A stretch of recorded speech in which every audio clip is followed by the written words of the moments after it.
What's up, Taiwan? I'm Eric Gao with 10 minutes of news from here in Taiwan and around the world. Starting off in local news, Taiwan is now easing its mask restrictions. For almost 3 years, people here wore their masks to help slow the spread of COVID-19. But what do people on the streets of Taipei feel about the lifting of the mandate? Bing Wang finds out.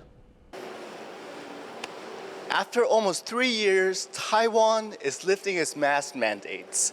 As of today, people are no longer required to wear their mask outdoors. But it still seems like people on the streets of Taipei are still wearing their masks. 还是上班还是要戴口罩，对，然后在外面戴口罩保护自己也是对其他人也是比较好，对。还是一样啊，大家一样要戴口罩，比较安全啊。目前还没有特别什么反应，但是出来还是会习惯戴着口罩，对。It's not a complete lifting of the mask mandate. People will still have to wear the face mask on public transportation, airplanes, and cars with other people. And masks still must be worn in most indoor places. The health ministry also recommends people with chronic diseases, fevers, or respiratory problems to continue wearing masks. People in Taiwan are so wary of not wearing the mask outdoors. But if you do choose to go maskless, it's probably best to keep one in your pocket just in case. Patrick Chen and Bing Wang in Taipei for TaiwanPlus. In Taiwan politics news, the ruling Democratic Progressive Party, or DPP, has named Kaohsiung Mayor Chen Chi-mai as its interim chair. The ruling party's previous leader, President Tsai Ing-wen, stepped down after big losses in last week's local elections. Chen says the party will review its performance and reflect on what went wrong. The DPP is set to vote for its next chair in January. The party is also preparing for a delayed mayoral race in Chiayi and for a legislative by-election in Taipei. In the Taipei race, the DPP has named Enoch Wu as its candidate. Wu ran for the same seat in 2020, but lost to Zhang Wan-an of the opposition KMT or Kuomintang. Zhang stepped down to run for Taipei mayor in November, leaving the seat empty. Wu says if he is elected, he will focus on strengthening Taiwan's national security and on increasing its international competitiveness. He faces a tough battle. The seat has always been held by a member of the KMT. It's still unclear who he will be running against. 2 possible KMT picks have both ruled themselves out. A recent Pentagon report has outlined several scenarios in which China could use force to take over Taiwan. The report says a maritime blockade is the most likely. U.S. defense officials say an invasion or an attack is not imminent, but China has been ramping up military activity around the country. Last year, China conducted a record 20 naval exercises simulating the capture of Taiwan. For more on possible conflict scenarios, our reporter Jaime Ocon spoke to Mark Kansian, a senior advisor and war game specialist at the Center for Strategic and International Studies in Washington, D.C. In this report released by the Department of Defense, there is an outline of the most likely scenarios China could take using force to capture Taiwan, and the most likely is an air or a maritime blockade. Can you tell us why?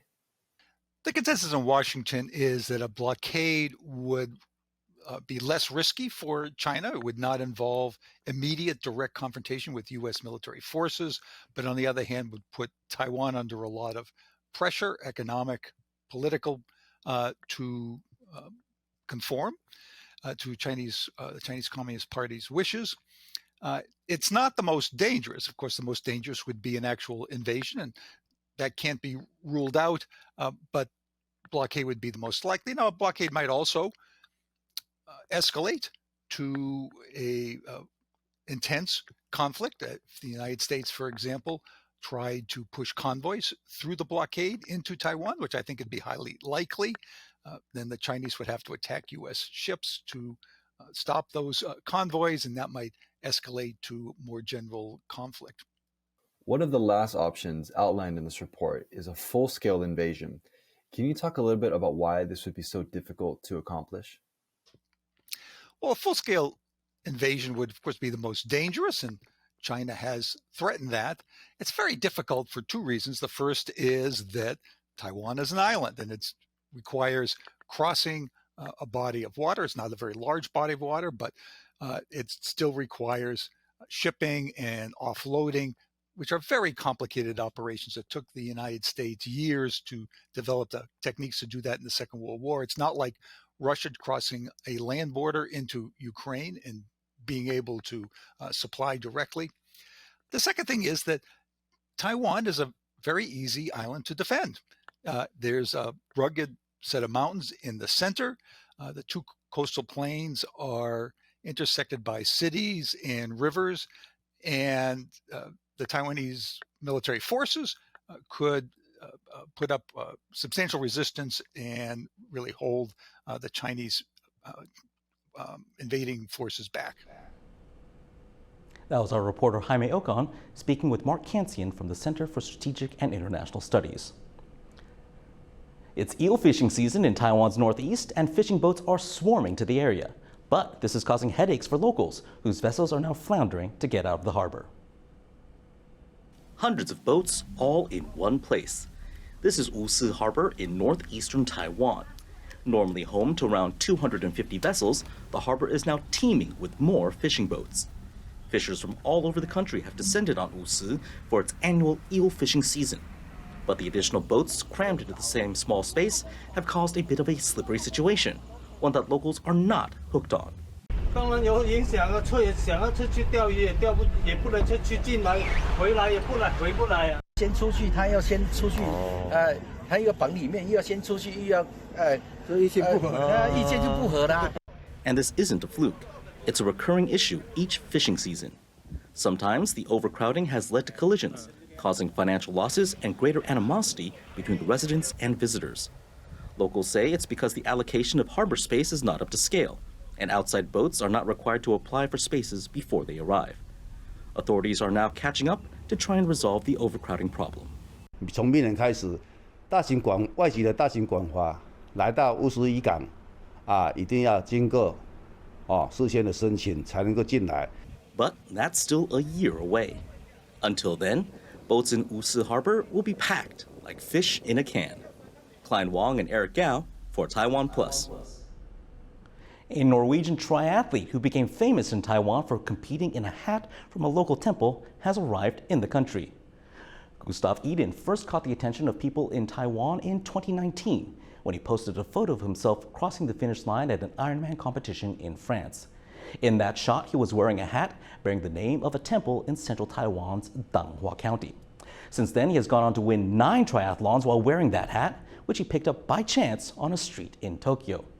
Eden and fellow triathlete Christian Blumenfeld are in Taiwan to compete in the Lava Tri Race in the southern county of Pingdong. Afterward, they plan to visit Zanghua and see the temple where Eden's hat came from. At a press conference, Eden joked that he would not be lending his lucky hat to Blumenfeld for the upcoming race. My hat is too powerful for me to say no, so it's not me that controls the universe, you know? Okay. So it's really difficult. A Tokyo court has upheld Japan's ban on same-sex marriage. But the judges said a lack of legal protection for same-sex families does violate their human rights and could possibly be unconstitutional. Japan does not allow same-sex couples to marry, inherit each other's assets, or jointly adopt children. Even hospital visits can be difficult. Japan is the only G7 country that has not legalized same-sex marriage. 8 plaintiffs in the case have sued for damages of over $7,000 US. There have been similar cases in other courts across Japan. The ruling was welcomed by LGBTQ activists who hope that it prompts more debate in Japan's legislature. Thank you for watching What's Up Taiwan. Remember to download the TaiwanPlus app for more stories from Taiwan and around the world. Finally, we leave you with images of Italian master photographer Barbieri's Fashion Works exhibition in Milan. I'm Eric Gao. Take care and see you next time.